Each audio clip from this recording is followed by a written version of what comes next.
Está no ar, aqui na Clube, o programa Alô Vereador.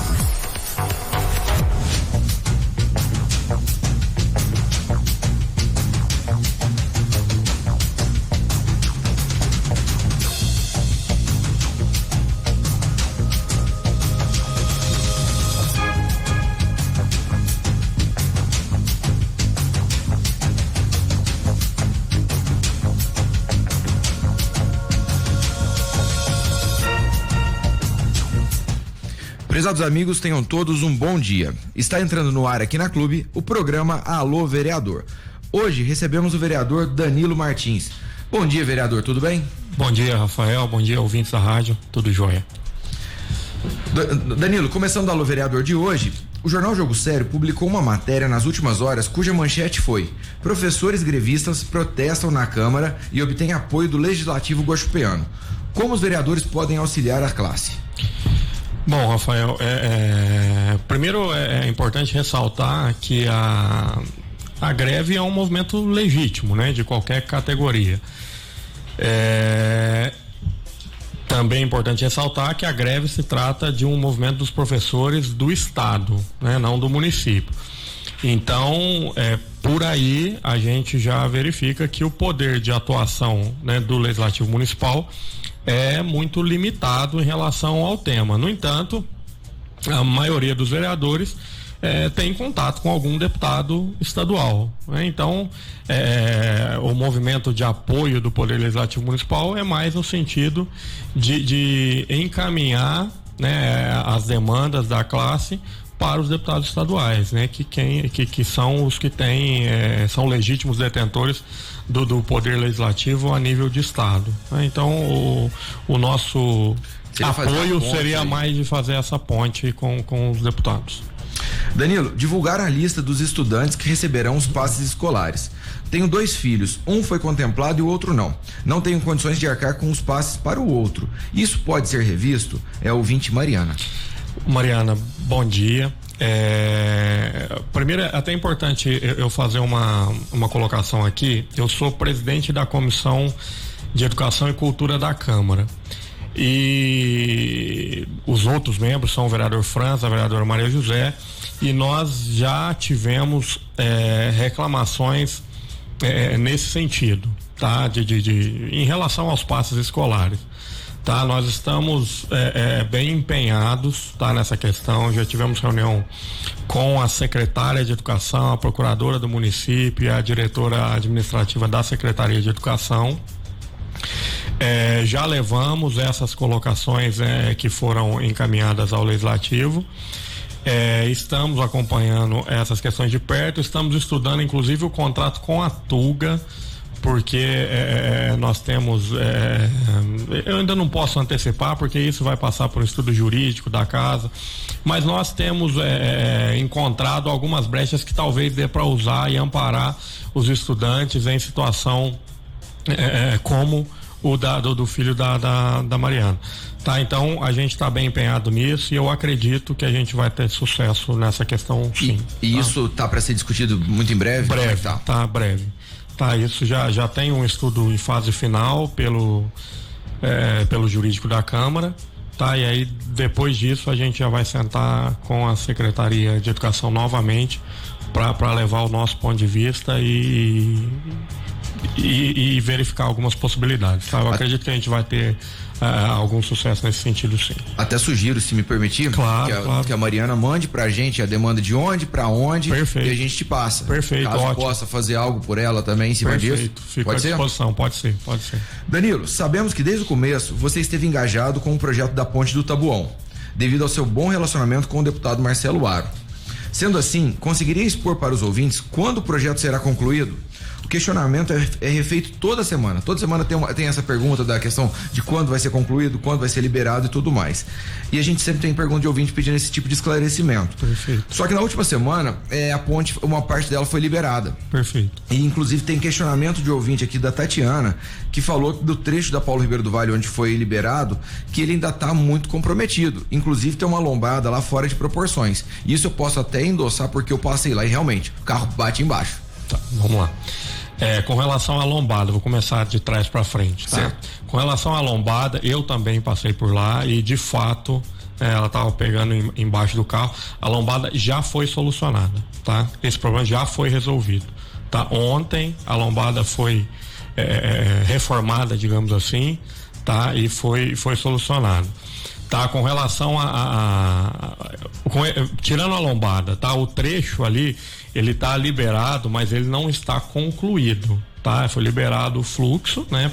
Para facilitar, né, a questão da mobilidade urbana, que de fato tá complicado, né? Porque ali, a gente precisa entender que ali já era um problema de gargalo na mobilidade urbana do município. Quando estava funcionando, porque não funcionava direito, né? O fluxo ali era realmente truncado. E aí quando você fecha de vez para reformar, isso piora e agrava ainda mais a situação. Então, agora com a liberação daquele trecho, tá? Não foi asfaltado, então a parte, digamos assim, de acabamento, né? Ela vai ser feita depois que todos os trechos estiverem liberados, então vai fazer isso de uma vez, tá? Então ali foi liberado de uma maneira provisória, digamos assim, né? Não vai fechar de novo. Eu digo provisória porque não está concluído, tá? Então, esse é um ponto importante. Outra questão, com relação ao prazo, tá? A obra está dentro do prazo. A gente precisa entender que a obra ela é feita por etapas. Então, eu já recebi reclamações de gente que tira foto da placa lá que é obrigatório, você dá publicidade, né, para prazo de execução, valor da obra, enfim, né, de onde que vem o recurso e tal. E a pessoa tira foto de uma das placas, entendeu? Que tem uma etapa para ser concluída em tal data. Então, a obra final, a previsão de conclusão da obra é agosto desse ano. Tá, agosto desse ano a previsão, só que a gente teve sim alguns problemas que não estavam previstos. A chuva é excessiva, tá? A chuva foi fora de proporção e a chuva, ela, toda vez que chove, a obra parava para limpar o estrago da chuva ali na obra. Eu tenho visitado a obra regularmente assim, já fiz umas 3 ou 4 visitas à obra. Até porque toda vez que a gente vai visitar, existe toda uma estrutura, o engenheiro precisa acompanhar a gente, então a gente evita também ficar acompanhando a obra em um espaço muito curto de tempo. Mas a obra está avançando dentro do cronograma, tá? Então eu acredito que até agosto a obra de fato vai estar totalmente concluída, e aí isso inclui as 3 pontes, a revitalização da Praça 1º de Junho, a colocação de semáforos, né, o asfaltamento, né, a pavimentação das vias. Então tudo isso é uma obra que ela não aparece tanto, Rafael, é importante também ressaltar, porque é uma obra que a maior parte dela está embaixo da terra, né? Então a gente vai lá, além dos tapumes, a gente consegue enxergar debaixo da terra, né? Então o que está sendo feito, a canalização do rio e tal. Então, para quem enxerga de fora, acha que parece que não sai do lugar, tá? Mas a obra avançou bastante. Então finaliza em agosto. Entrega em agosto. Tá. Essa é a previsão. Danilo, mais uma pergunta de ouvinte, agora do ouvinte Daniel. Trabalho na área ambiental e foi um crime o que fizeram com as palmeiras em frente ao Teatro Municipal. Disseram que estavam comprometidas e infestadas de larvas. Porém, esse problema pode ser resolvido sem a poda. O que prometem colocar no lugar e onde replantaram? Você sabe me falar? Não sei falar, isso aconteceu ontem, né? Isso, diga-se de passagem, tá? Eu até já agendei para ir à Secretaria de Desenvolvimento e Meio Ambiente, né? Para entender melhor o que aconteceu. Inclusive tem uma palmeira da própria Câmara Municipal que também está condenada, tá? E provavelmente vai ter que ser cortada. Porque as palmeiras da Câmara uma Municipal. só, tá? Uma só, isso. Uma só. Já teve um caso de corte em 2012, eu acho, tá? Que também estava condenada. Então, aquela palmeira imperial, ela é perigosa, porque se ela está condenada, qualquer manhã pode cair, né? Então ali é mais problemático do que essas palmeiras que o ouvinte se refere. né? Mas eu vou me inteirar do caso, mas eu acredito, tá? Como vereador, como líder do governo, como alguém que acompanha bem de próximo as ações do governo, eu acredito que a decisão foi baseada em critérios técnicos, tá? A Rafaela é uma pessoa muito comprometida, que é a diretora de meio ambiente da prefeitura, né? Engenheira ambiental, o parecer veio dela, então eu acredito que a decisão foi baseada em caráter técnico, tá? Mas eu vou me aprofundar. Danilo, mais uma pergunta de ouvinte agora da Juliana. Gostaria de saber qual o valor real financeiro que o Dimutran necessitará por mês para trabalhar no município. Despesa com olerite, combustível e manutenção da frota. Eu não sei precisar o valor exato da Dimutran, né? São 3 fiscais, tá? A estrutura é pequena do Dimutran, é pequena, tá? São 3 fiscais, ela está lotada na Secretaria de Segurança Pública, né? Então é vinculada ali a Guarda Municipal, né? Mas a Dimutran em si, que é a Divisão Municipal de Trânsito, ela tem uma estrutura pequena, são 3 fiscais, tá? Essa é a estrutura da Dimutran, tá? E um veículo, evidentemente.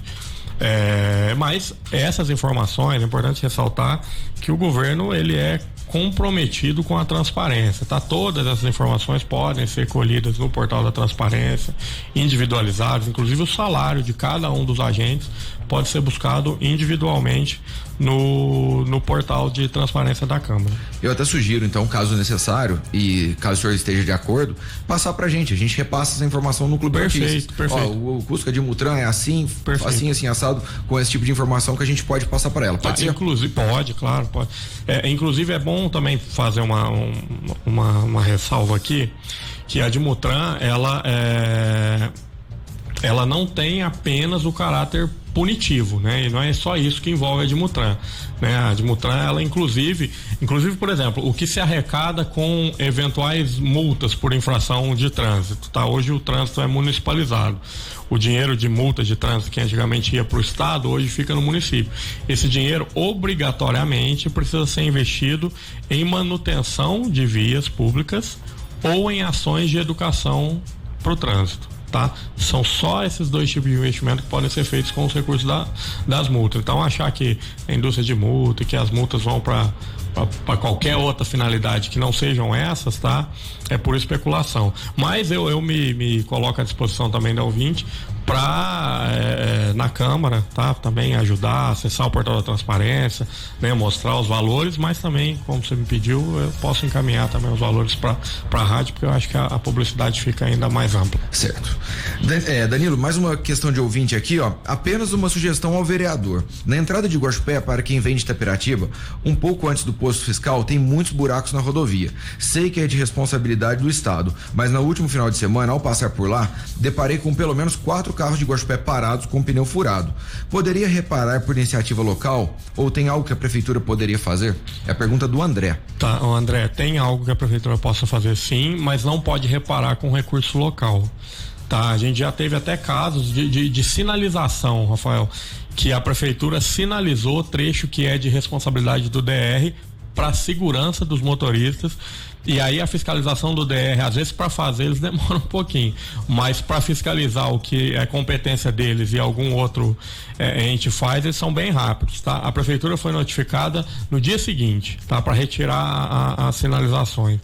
Então, a prefeitura não pode intervir nessa questão no sentido de execução, mas ela pode intervir porque tem um contato próximo com o DR, tá? Então eu posso encaminhar pessoalmente essa demanda, tá? Para a Secretaria de Obras, que é quem mantém contato direto com o DR, para solicitar o reparo da via, tá?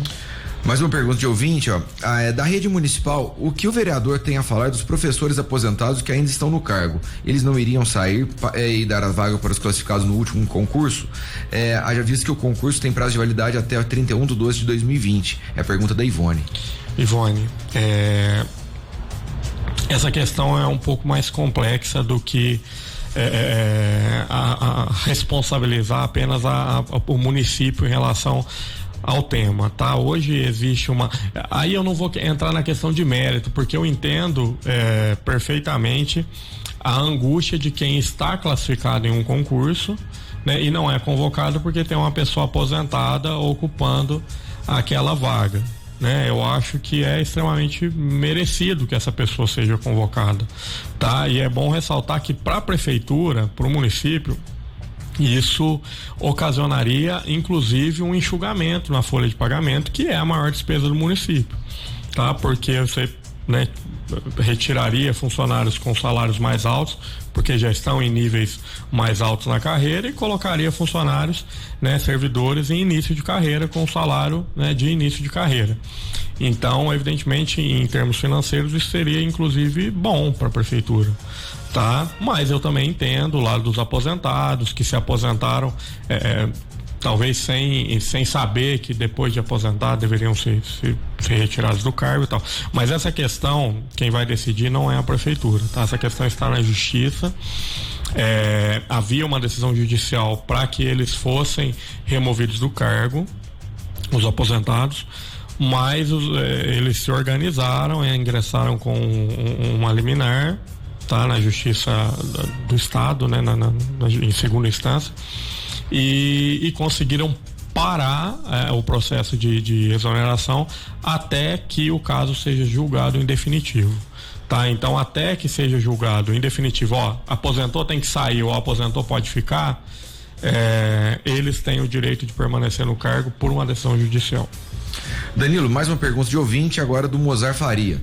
Primeiramente, gostaria de parabenizá-lo pela sua atuação na Câmara Municipal e também gostaria de saber sua opinião, vereador, a respeito do tratamento de esgoto e construção da estação de tratamento de esgoto em Guaxupé.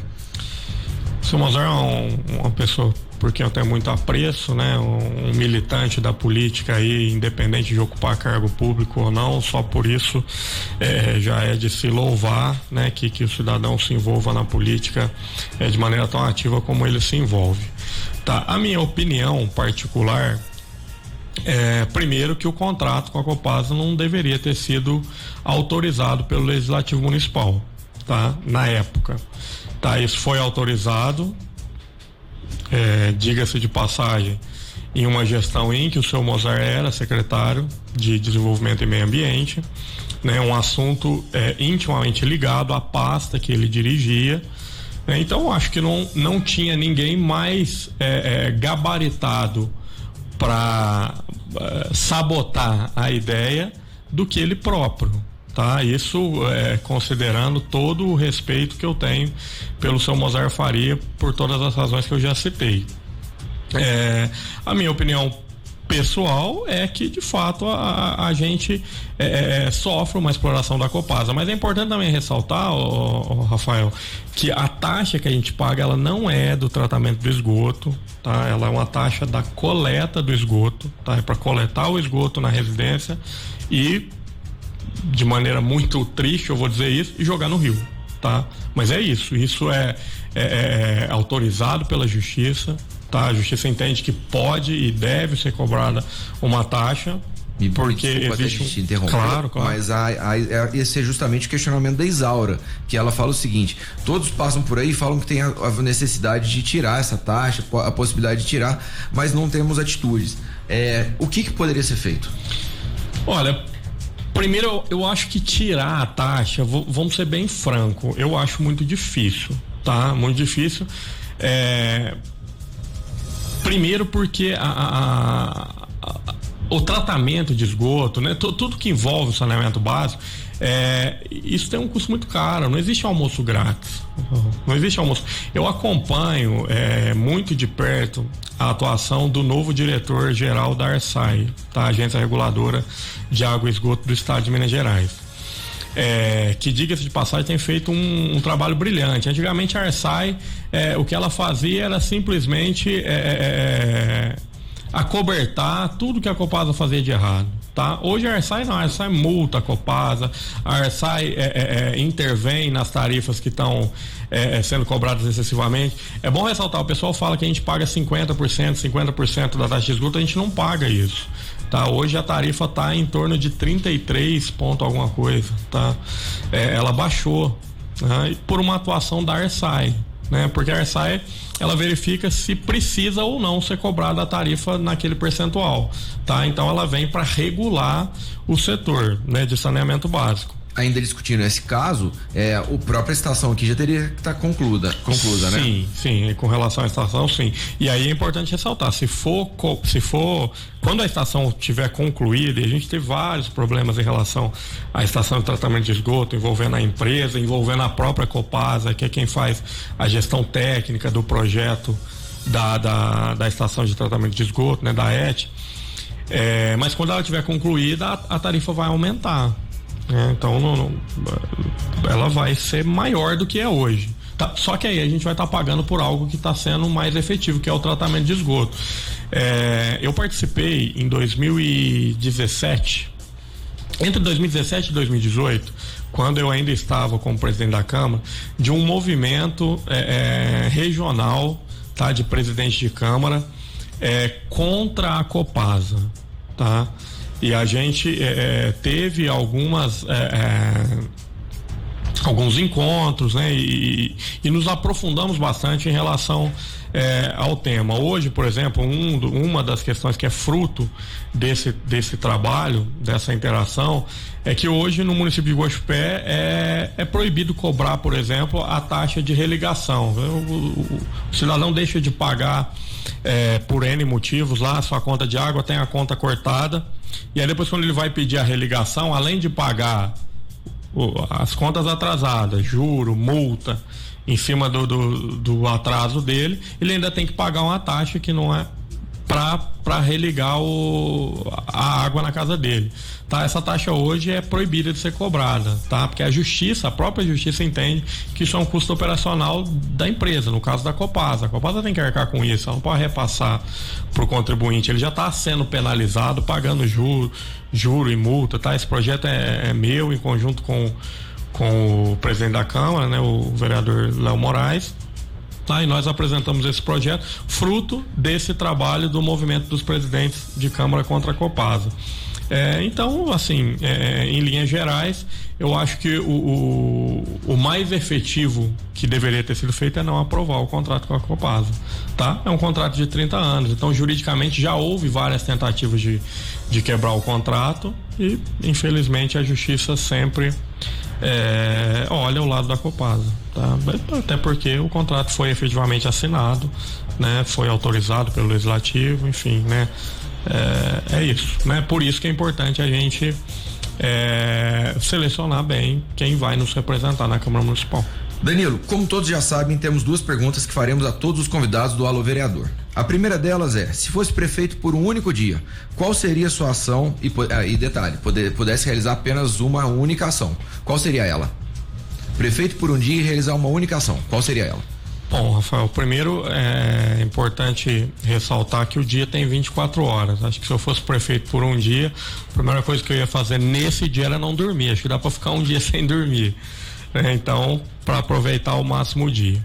Tá, em segundo lugar, é preciso também ressaltar que em um único dia, né, sendo bastante honesto, dificilmente você consegue fazer algo de muito efetivo, tá? Uma decisão que pode ser tomada em um único dia, tá? Mas eu acho que eu faria algo que eu considero mais efetivo do que se eu destacasse aqui uma ação na saúde ou na educação, né? Clichês que talvez agradariam o ouvido de algumas pessoas, mas que talvez poderiam ser pouco práticas na realidade.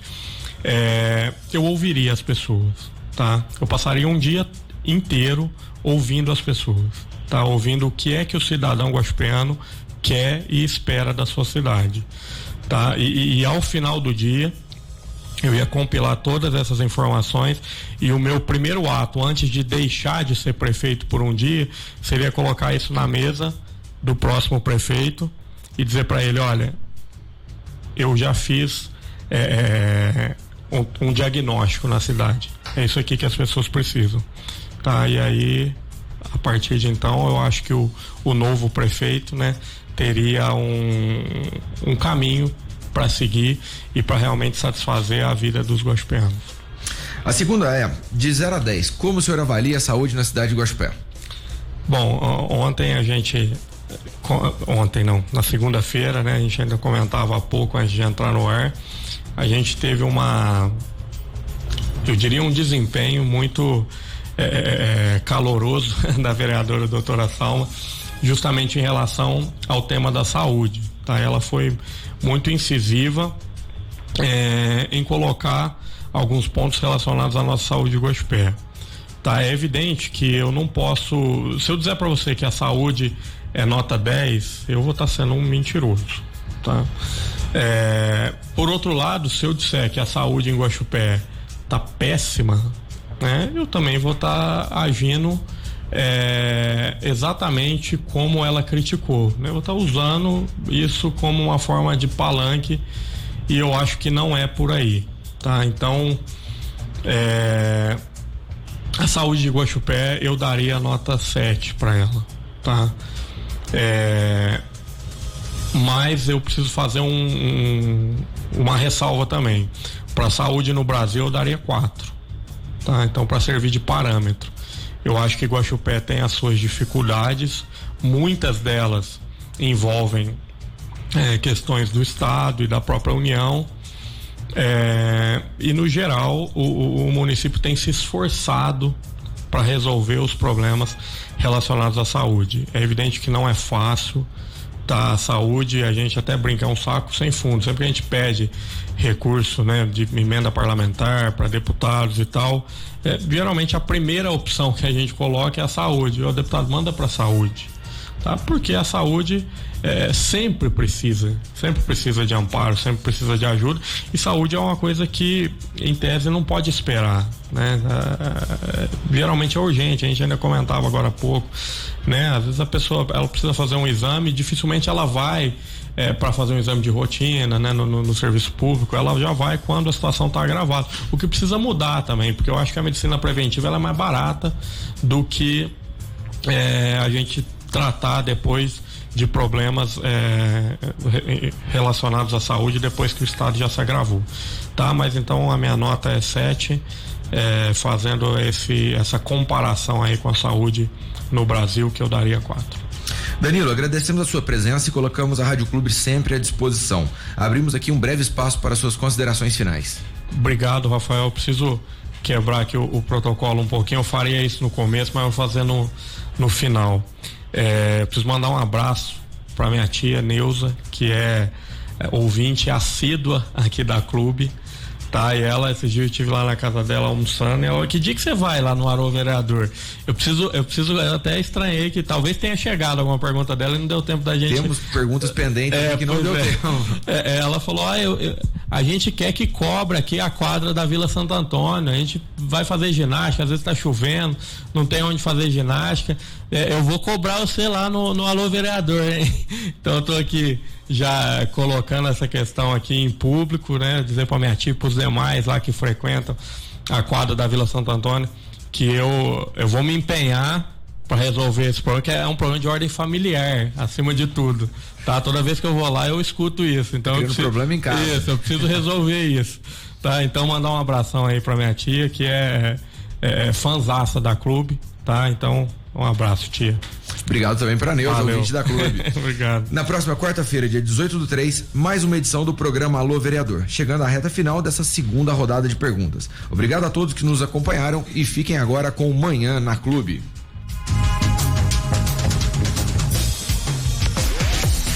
A Rádio Clube de Guaxupé apresentou o programa Alô Vereador.